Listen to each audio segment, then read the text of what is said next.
Hi guys welcome back to another video. I hope you guys are doing really well. तो कल रात को हमें यहाँ पर बायबिट एक्सचेंज हैक होता हुआ दिखाई दिया which was around 8:30 PM and followed by it हमें Bitcoin Ethereum and overall crypto currency market में बहुत बड़ा फिर से एक क्रैश होता हुआ दिखाई दिया।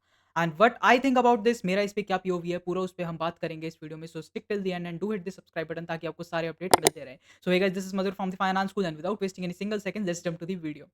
ऑलराइट, तो कल हमें 8 बजे करीब-करीब यहाँ पर बायबिट की तरफ से एक ट्वीट देखने को मिलता है, जहाँ पर वो बताते हैं कि हमारा बायबिट एक्सचेंज हैक हो चुका है। एंड यहाँ पे हैक की जब मैं बात कर रहा हूँ, it's not only about the पूरा एक्सचेंज जो यहाँ पर हैक हुआ है, it's only a particular wallet that is hacked, जो कि हमारा इथेरियम का कोल्ड वॉलेट था। अब इथेरियम का कोल्ड वॉलेट में हमारे पास ऑलमोस्ट $1.4 बिलियन के यहाँ पर इथेरियम थे। तो यहाँ पे $1.4 बिलियन का हमें हैक देखता हुआ दिखाई दिया, जिसमें सारे के सारे इथेरियम थे। Now what the hacker did to Ethereum, he started transferring it to other addresses जो कि अननोन थे।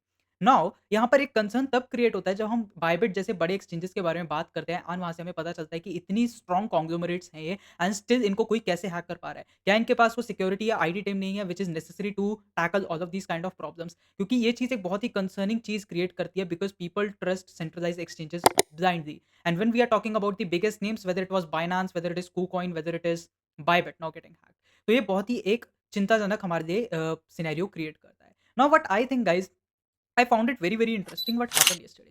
बिटकॉइन ने बहुत बड़ा एक कंसोलिडेशन लगाया था। मैं आपको चार्ट पे फ्लैश करा दूंगा। It was all the way of 40 days consolidation, जो डंप दिखाया था ऑलमोस्ट 40 डेज का वहां पर ही कंसोलिडेशन देखने को मिला। And bitcoin when finally broke it out, वहां पर 99.5 के की जो लिक्विडिटी थी, जो हमने लिक्विडेशन हिट मैप पे भी ट्राई किया था, जैसे ही मार्केट ने वो ग्रैब किया, मोमेंट्स लेटर वहां पे हमें न्यूज देखने को मिली कि Bybit exchange has been hacked. तो ये मेरे को कोई बहुत बड़ी एक अम्यूजिंग फैक्टर दिखाई देता है कि यहाँ पर ऐसा कैसे हो सकता है? How can these things be so interconnected with each other, कि यहाँ पर एक चीज़ वहाँ पे लिक्विडिटी ग्रैब हो रही है, and then they are making all of the people bullish कि finally Bitcoin has broken out of this consolidation pattern and the alts were moving very well as well. वहाँ पे जैसे ही बिटकॉइन ने breakout किया था, even I told me in my earlier video कि यहाँ पर हमें एक बहुत अच्छा मूव देखने को मिल सकता है। And the same thing happened, हमें काफ़ी अच्छा मूव देखने को मिल रहा था। बिटकॉइन डोमिनेंस वाज़ फॉलिंग और यहाँ पर हमें काफ़ी बड़े-बड़े जो पंप्स थे वो दिखाई दे रहे थे in the alt coins as well as in Ethereum. But जैसे ही वो लिक्विडिटी ग्रैब हुई 99.5 के की, मैंने अपने चैनल पे कई बार उसको डिस्कस किया था, जैसे ही वो ग्रैब हुई, मोमेंट्स लेटर वहाँ पर हमें एक बहुत बड़ा डंप देखने को मिला, and bitcoin crashed almost 99K to 94.5K, जो कि हमारा बहुत बड़ा एक डंप होता है। And similar thing happened with Ethereum, जिसकी वजह से वहाँ पे रिटेलर्स के बहुत ज़्यादा स्टॉप लॉस हिट हुए।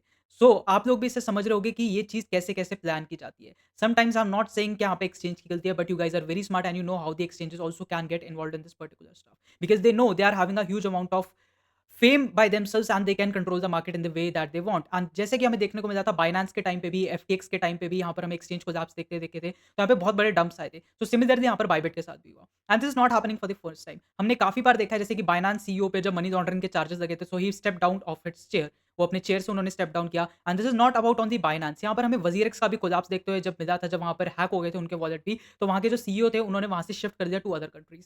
तो ये हमें आए दिन देखते देखते मिलती रहती है। That is why I think कि regulation is very important, at least some laws should be there as they are pertaining in the stock market, तो यहाँ पर भी थोड़ी रेगुलेशन होनी चाहिए। तो ये मेरा एक कंसर्निंग फैक्टर था। बाकी द थिंग दैट जो मेरे को सबसे ज़्यादा हैरान किया जिसने, वो यही थी कि एट लास्ट जैसे ही वो लिक्विडिटी ग्रैब हुई, मार्केट ने इतना बड़ा डंप दिखाया, and almost $600 million worth of positions were liquidated कल के दिन में। तो आप लोग भी बताओ गाइस कि आपको क्या लगता है? क्योंकि मेरे हिसाब से बहुत ही शॉकिंग चीज़ बन के आती है, जब इतने बड़े-बड़े एक्सचेंजेस कोलैप्स हो रहे हैं या फिर हैक हो रहे हैं, ऐसा नहीं होना चाहिए। Because you are having ton amount of money and you can like afford सबसे बड़े-बड़े experts of the industry to help your security team अपनी सिक्योरिटी एन्क्रिप्शन को इंप्रूव करने का। So why this all is happening? ठीक है? तो मेरा यही व्यू है कि I think this all can be planned, जैसे कि वो जो इथेरियम स्टोल हुआ है, जो कि स्टील हुआ है इथेरियम। नाउ मैं आपको उसका भी एक सिनेरियो बता देता हूँ। अब जो हैकर है वो उस इथेरियम को कुछ नहीं कर सकता।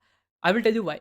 ठीक है? तो इथेरियम जब वो बेचेगा, like whenever he will sell the Ethereum, तो वहाँ पर वो स्टेबल कॉइन देगा। फॉर एग्जांपल वो यूएसडीटी देगा। Now when he will take out USDT, जो थीटर है, जो यूएसडीटी को बैक करती है थीटर, वो वहाँ पे उसका वॉलेट फ्रीज़ कर सकती है। ठीक है? So he can not convert that particular Ethereum and take it into USDT. And second option, अगर वो वहाँ पर उसको किसी और कॉइन में स्वैप करता है, फॉर एग्जांपल सोलाना में, तो फिर वहाँ पर उसमें बहुत बड़ा एक पंप आ सकता है, and this will be a kind of very big manipulation, and then वो फर्दर वहाँ से जब वो स्वैप करेगा, तो वो एक पंप एंड डंप का सिनेरियो क्रिएट कर सकता है। तो एक तरह से उसके लिए वो पैसा यूज़लेस है, ठीक है? अब वो उसका कुछ नहीं कर सकता, बट एट द एंड जिसने सबसे ज़्यादा इसमें सफ़र किया, उसने किया रिटेलर ने, एंड स्विंग ट्रेडर्स जो कि कल के कंसोलिडेशन के बाद एंटर किए होंगे, उन लोगों ने सफ़र किया। तो आई थिंक ये सब चीज़ें प्लान्ड होती हैं, बहुत पहले से इनको प्लान किया जाता है कि इस पार्ट पे यहाँ पर लिक्विडिटी है, because market makers are having all of the data, exchanges are having all of the data, ठीक है? तो उनको पता है हाउ टू मैनिपुलेट और कहाँ से सबसे बड़ा डंप हम दिखा सकते हैं, किस पॉइंट पर ले जाके, ठीक है? So this was my particular view on Bybit exchange. I think if this was actually real, which I don't think it was, तो यहाँ पर एक्सचेंजेस को सर्टेनली अपने इंक्रिप्शन डाटा इंक्रिप्शन पे सिक्योरिटी पे बहुत अच्छे से काम करना चाहिए